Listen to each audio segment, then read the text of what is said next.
जिस दिन अपनों ने मुझे ठुकराया, मेरी पहचान का वो दिन आया। ये बात नौशाद ने खुद अपने लिए कही थी, म्यूजिक डायरेक्टर नौशाद। क्योंकि उनके पिता को उनका संगीत में जाना और गीत संगीत से लगाव बिल्कुल भी पसंद नहीं था। इसी के चलते नौशाद को उनके पिता ने घर से निकाल दिया था और 16 साल की उम्र में घर छोड़ दिया था।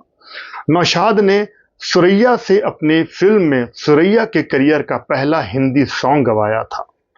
जब सुरैया बहुत छोटी थी, एक फिल्म बन रही थी नई दुनिया। ये फिल्म रिलीज हुई थी साल 1942 में। इस फिल्म में एक बच्चे को गीत गाना था। तब नौशाद ने सुरैया को रिकमेंड किया कि इनसे एक गीत गवा लेते हैं, और तब सुरैया ने गाया, बूट करूं मैं पालिश बाबू, बूट करूं मैं पालिश। बूट करूं मैं पालिश बाबू, बूट करूं मैं पालिश। तो सुरैया को नौशाद के थ्रू फिल्मों में एंट्री मिली। उसके बाद तो नौशाद की और कई सारी फिल्में आई, और फिर एक मौका ऐसा आया था जब उन्होंने एक ऐसे इंसान को सिंगर बना दिया जो कि म्यूजिक रूम में, म्यूजिक स्टूडियो में कुर्सियां उठाया करता था, चाय वगैरह लाया करता था। इनका नाम था श्याम कुमार। उनको संगीत में बड़ी रुचि थी और वो बहुत ज्यादा संगीत सुना करते थे। इसी चीज को देखकर नौशाद ने उनको संगीत सिखाया, गीत सिखाया। तब उन्हीं दिनों में उनकी एक फिल्म बन रही थी दिल लगी, जिसमें नौशाद ने श्याम कुमार से 2 गीत गवाए जो कि बड़े फेमस रहे। तू मेरा चांद मैं तेरी चांदनी, तू मेरा चांद मैं तेरी चांद, मैं तेरा राग तू मेरी राग। और एक गीत उन्होंने गवाया, जालिम जमाना मुझको तुझसे छुड़ा रहा है। जालिम ज़माना मुझको तुमसे। ये दोनों गीत बड़े ही यादगार रहे थे। नौशाद साहब का कहना है कि उन्हीं दिनों में मोहम्मद रफ़ी भी आए थे उनके पास, उनके वालिद की लखनऊ से एक चिट्ठी लेकर कि उनको फिल्मों में गीत गाने का मौका दिया जाए। नौशाद ने रफ़ी साहब से ऐसे गीत गवाए कि दुनिया ने उन गीतों को पसंद किया है और आज तक कर रहे हैं। रफ़ी साहब की गायकी के बारे में नौशाद साहब का कहना था, एक नौजवान गायक मुझे आया नजर, जिसने रोशन कर दिए संगीत के शामो शहर। फिल्म बैजू बावरा में जो मोहम्मद रफ़ी साहब से नौशाद साहब ने गीत गवाए, उन गीतों की दुनिया कायल है। जैसे कि वो गीत था, सुन दर्द भरे मेरे नाले। नौशाद ने कई सारे नए सिंगर्स को मौका दिया, जैसे कि सिंगर उमा देवी, राजकुमारी, सुरैया, नूरजहां से भी उन्होंने गीत गवाए, शमशाद बेगम, मोहम्मद रफ़ी, और हिंदुस्तान के सबसे बड़े गायक जो कि आज तक माने जाते हैं, कुंदन लाल सहगल। नौशाद की जिंदगी में वो दिन भी आया जब कुंदन लाल सहगल साहब ने उनके लिए एक गीत गाया, जब दिल ही टूट गया तो जी के क्या करेंगे।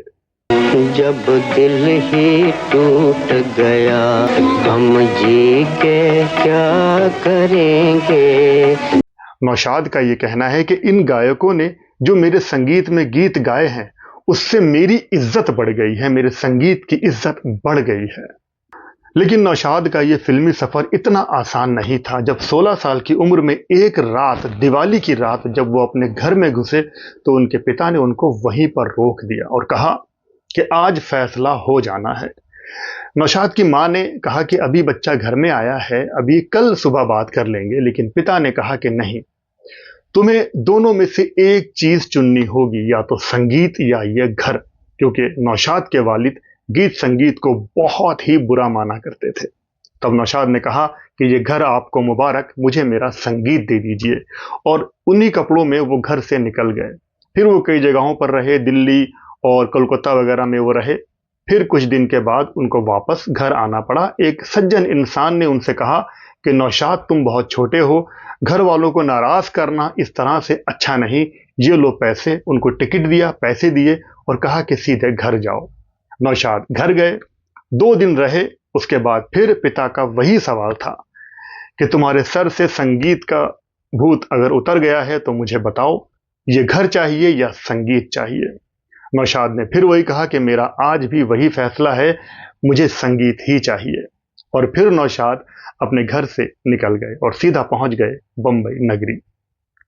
फिर उनको मुंबई में एक ठिकाना मिल गया। कोलाबा में, लेकिन वो रोज कोलाबा से दादर जाया करते थे पैदल। 15 दिन तक उनका ये सफर जारी रहा, पैदल आना और पैदल जाना। तब कहीं जाकर उनको किसी स्टूडियो में कुछ म्यूजिक अरेंजर के तौर पर एक नौकरी मिल गई। वो वहां पर काम करने लगे। फिर उनको एज ए असिस्टेंट के तौर पर एक फिल्म कंचन में सहायक संगीतकार के तौर पर संगीत देने का मौका मिला। लेकिन उनके संगीत से सजी उनके करियर की पहली इंडिपेंडेंट फिल्म आई प्रेमनगर। इसका संगीत बहुत पसंद किया गया। नौशाद का कहना था कि उन दिनों में कोई बहुत अच्छे रिकॉर्डिंग स्टूडियो, बल्कि रिकॉर्डिंग स्टूडियो होते ही नहीं थे। रात के 12 बजे खुले मैदान में या पार्क में रिकॉर्डिंग की जाती थी, गानों की रिकॉर्डिंग होती थी। माइक्रोफोन बहुत बड़ा और बहुत भारी हुआ करता था, उसको पहले गर्म करना पड़ता था, उसके बाद गाने रिकॉर्ड होते थे।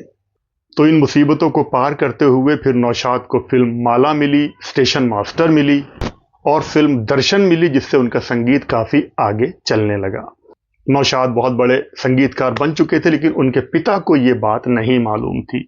जब नौशाद की शादी हुई तो उनकी शादी में भी उन्हीं के गाने बज रहे थे। तो ये इन्फॉर्मेशन हमने नौशाद के एक इंटरव्यू से ही ली है। आप मुझे कमेंट करके ज़रूर बताइएगा कि अभी आपको नौशाद का कौन सा गीत याद आ रहा है या कौन सा गीत बहुत ज़्यादा पसंद है। कमेंट ज़रूर करिएगा। थैंक्स फॉर वॉचिंग रेट्रो शावेज के यादों के रूहानी किस्से में आज बस इतना ही। आप सब लोग अपना बहुत बहुत ख्याल रखें और देखते रहें रेट्रो शावेज। जय हिंद, जय भारत।